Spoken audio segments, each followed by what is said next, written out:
சீக்கிரம் வர சொல்லுங்க ப்ரோ, டைம் இல்ல. கொஞ்ச நேரம் வெயிட் பண்ணுங்க. ஹவுஸ் ஓனர் வர சொல்றேன். சீக்கிரம் வர சொல்லுங்க அவனை.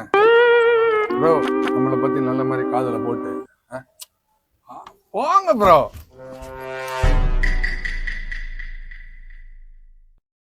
போன ஹவுஸ் ஓனருக்கு 6 மாசம் பாக்கி. என்ன புரோக்கர் போய் என்ன ப்ரோ ஹவுஸ் ஓனர் எங்க ப்ரோ?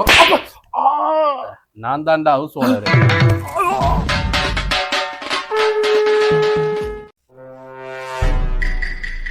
சார் நீங்க தான் house owner.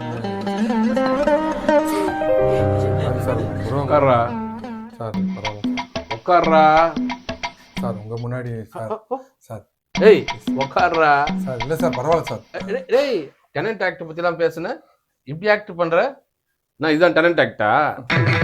Sir sir sir sir நான் தலையை சொன்னேன்னு அடிப்பான். சார் தெரியாம பட்டேன் சார். சார் சார் நீங்களே புரோக்கரா வந்தீங்க, இங்க நீங்க ஹவுஸ் ஓனரா இருக்கீங்க. என்ன ஒரு புரோக்கர் கிட்ட நல்ல ஒரு டெனண்டா பார்த்துட்டு வாயான்னா அவன் காசுக்கு ஆசைப்பட்டுக்குன்னு அவங்ககிட்ட 10,000 5,000 கமிஷன் வாங்கினு கண்டவனை தூக்கி வீட்டுல விட்டுறான்.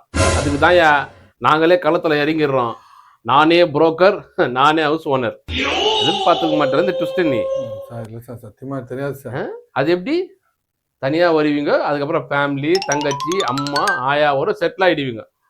சார் நைட் எப்படி 8 மணி நேரம் சரக்கு அடிப்பேன் சார். இல்ல சார் அது சும்மா தண்ணி கேட்டா ஹவுஸ் ஓனர் அடிப்பேன். சார் தயவுசெய்து சொரியாதீங்க சார். சார் பயங்கரமா என்னென்ன வேலை பண்ண, எவ்வளவு திமுறா உனக்கு? ஹவுஸ் ஓனர் வீட்டுல ஆணி அடிக்கூடாது சொன்னா ஹவுஸ் ஓனரை நினைச்சு பொம்மையில ஆணி அடிப்ப. சார் சும்மா ஃபண்டுக்காக சொன்னேன் சார். சார் எதுடா பண்ணு? ஒத்த ஆளா நின்னு கஷ்டப்பட்டு லவ் பண்ணடா ஒரு பொண்ணு. அந்த பொண்ணு கல்யாணம் பண்ணதுனால அவங்க சொத்தை எழுதி கொடுத்தாங்க. இது தப்பா? சார் அதுதானே சார் நானும் சொல்றேன். சார் எப்படி வந்தானடா காசு உனக்கு? என் வீடு எல்லாரும் எதிர்பார்க்கறதை நான் செய்ய மாட்டேன்.